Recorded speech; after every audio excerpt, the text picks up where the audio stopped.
أعزائي التلاميذ، عزيزتي التلاميذ، السلام عليكم ورحمة الله تعالى وبركاته. مرحبا بكم في درس جديد من سلسلة الدروس التي أقدمها عبر هذه القناة. Bonjour à tous, bonjour à toutes, bonjour à tous les fans de ma chaîne. J'espère que vous allez toujours très bien.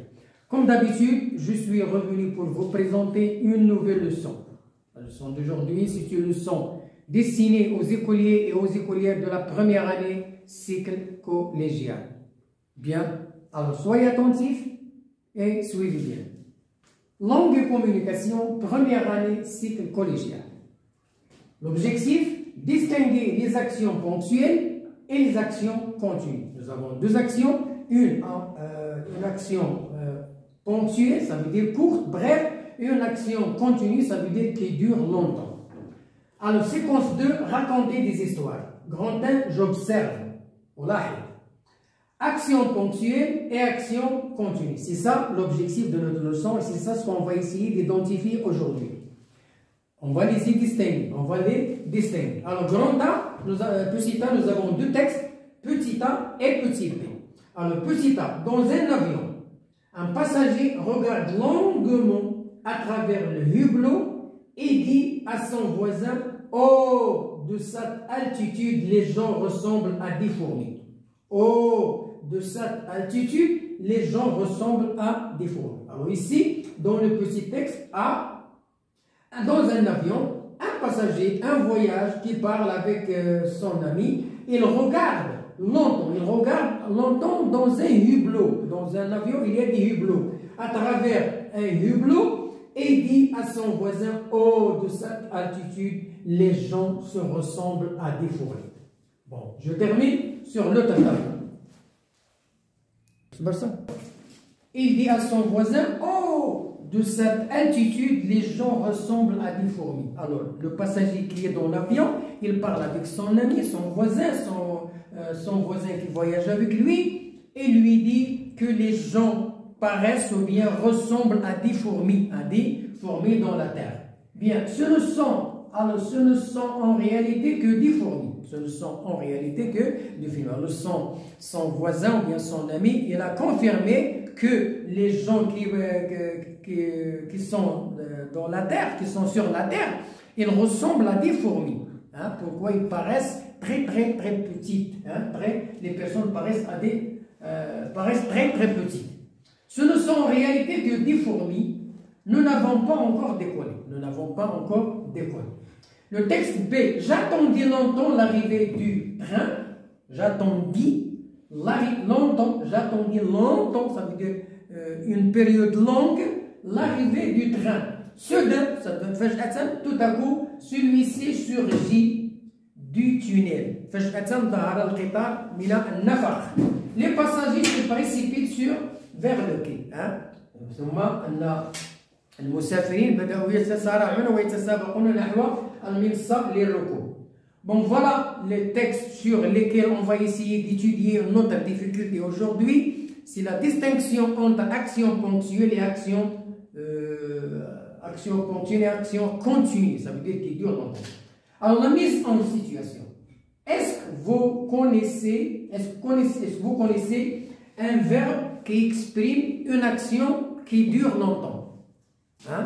Alors ici, le professeur pose des questions à ses élèves. Il leur dit: est-ce que vous connaissez un verbe qui exprime une action longue? Alors, parmi les verbes qui expriment une action longue, nous avons les verbes attendre, j'attends l'arrivée du train; dormir, je dors 9h, 5h à la maison, etc.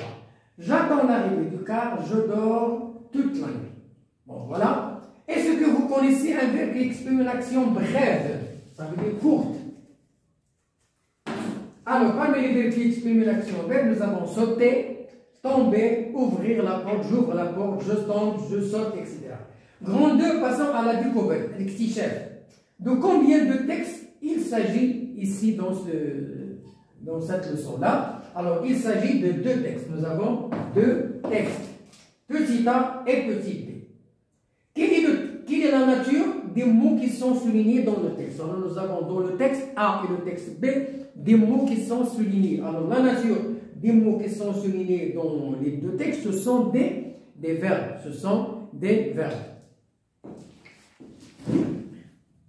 qui sont soulignés dans le texte, ce sont des verbes. Alors, compréhension, est-ce qu'il y a des verbes? Texte A. On va commencer par le texte A. Qui parle dans le texte?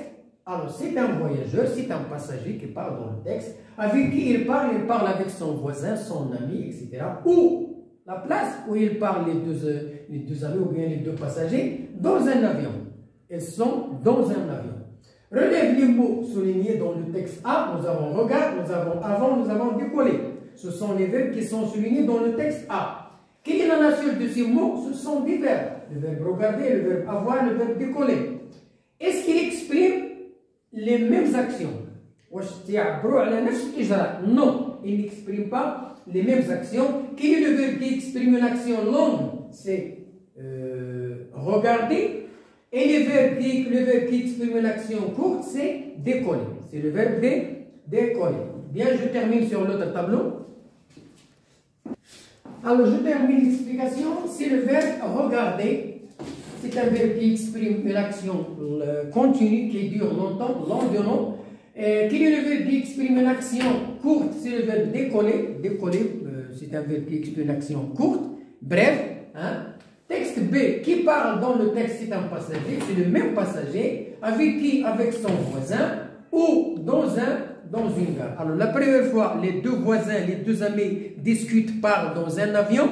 Maintenant, ça y est, ils sont arrivés, l'avion sont arrivés dans une gare. Ils sont arrivés dans une gare, donc dans une gare de train, dans une gare de train. Voilà. Les deux voyageurs ou bien les deux passagers. Relève les mots soulignés dans le texte B. Nous avons attendu, surgit et se précipite. Voilà les verbes qui sont. Quelle est la nature de ces mots? Ce sont des verbes. Est-ce qu'il exprime la même action? Non, il n'exprime pas la même action. Quel est le verbe qui exprime une action longue? Hein? C'est le verbe attendre. Hein? Une action longue qui dure longtemps, continue. C'est le verbe attendre. J'attends l'arrivée du car, j'attends l'arrivée du train, etc. Quels sont les mots qui expriment une action courte et ponctuelle? Ce sont surgir et se précipiter. Alors, ce sont des verbes qui expriment une action courte et brève, hein, qui ne dure pas longtemps. Alors, je retiens, d'après ce qu'on a vu, d'après ce qu'on a expliqué, on va essayer d'extraire un petit bilan pour le retenir dans nos mémoires. Alors, je retiens, certains verbes expriment une action longue et continue dans le passé. Exemple, attendre, dormir. On a donné des exemples tout à l'heure. D'autres verbes expriment une action ponctuelle, ça veut dire courte et brève, comme sauter, hein, et tomber. Ce sont des verbes qui expriment une action brève, hein, qui nous dure. Alors voilà des traces écrites.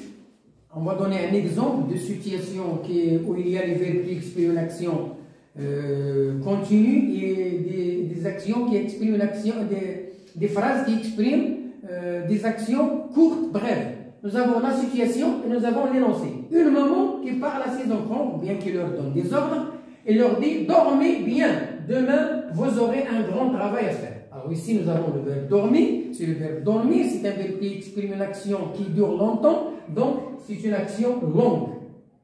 C'est une action longue. Dans la deuxième situation, un témoin à un policier, واحد الانسان تيقدم الشهاده ديالو عند الشرطه. Quand le feu rouge s'alluma, le chauffeur ne s'arrêta pas. Donc là, le témoin, il exprime ce qu'il a vu, hein, au policier. Il lui dit quand le feu rouge s'alluma, le chauffeur ne s'arrêta pas. Donc ici nous avons les verbes qui sont conjugués au passé simple. Ce sont des verbes qui expriment une action courte et brève.